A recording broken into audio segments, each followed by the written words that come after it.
నమస్తే అండి. Welcome to Triveni's kitchen. ఈరోజు మన రెసిపీ వచ్చేసి పోహా రెసిపీ అండి. ఇది మహారాష్ట్ర స్పెషల్. వాళ్ళక్కడ కాందా పోహా అంటారు. నేను ఇందులో వెజిటబుల్స్ కూడా వేసుకున్నానండి. కొంచెం కొత్తగా ట్రై చేశాను.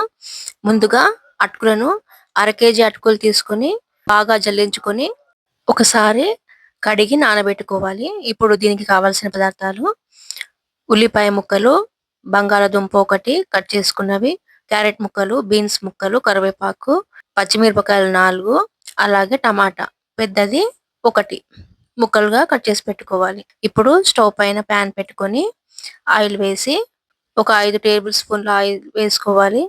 ఇప్పుడు అందులో ఆవాలు, జీలకర్ర వేసుకొని చిటపటమన్నాక ఉల్లిపాయ ముక్కలు, అలాగే కరివేపాకు, పచ్చిమిరపకాయలు వేసుకొని ఒకసారి గరిటెతో ఇలా కలుపుకోవాలి.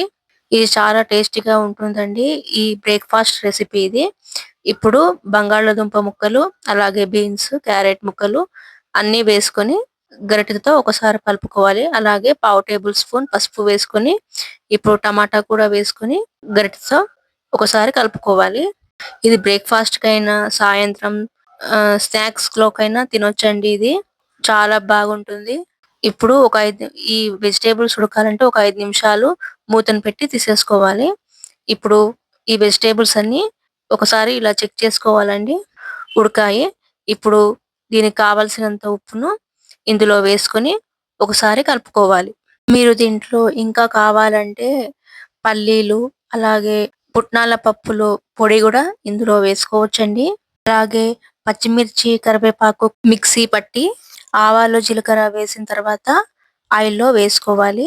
వీడియోనైతే స్కిప్ చేయకుండా చూడండి. వీడియోని లైక్ చేయండి. ఇలా చేసుకుంటే దీని టేస్ట్ అయితే నెక్స్ట్ లెవెల్ అండి. ఇప్పుడు నానబెట్టుకున్న అటుకులను ఇందులో వేసి బాగా కలుపుకోవాలి. కొంచెం కొత్తగా బ్రేక్ఫాస్ట్ ట్రై చేయాలనుకుంటే ఇలా చేసుకోవచ్చండి. ఎప్పుడు ఒకేలాగా కాకుండా ఇలా కొత్తగా ట్రై చేయొచ్చు. ఇంట్లో కూడా అందరూ సంతోషపడతారు. ఇప్పుడు ఈ పోహా రెసిపీలో ఒక టిప్ అండి.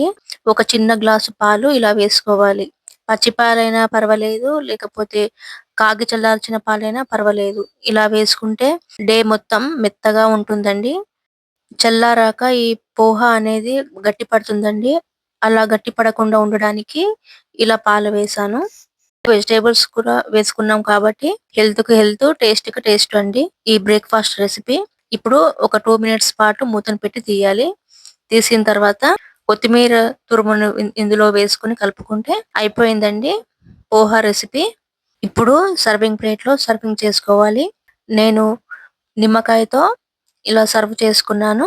అలాగే గార్నిషింగ్ కోసం కొత్తిమీరను ఇలా వేస్తున్నానండి. గుమగుమలాడే పోహా అయితే రెడీ అయింది. తప్పకుండా ఒకసారి మీరు ట్రై చేసి ఎలా వచ్చిందో కామెంట్ సెక్షన్ లో కామెంట్ పెట్టండి.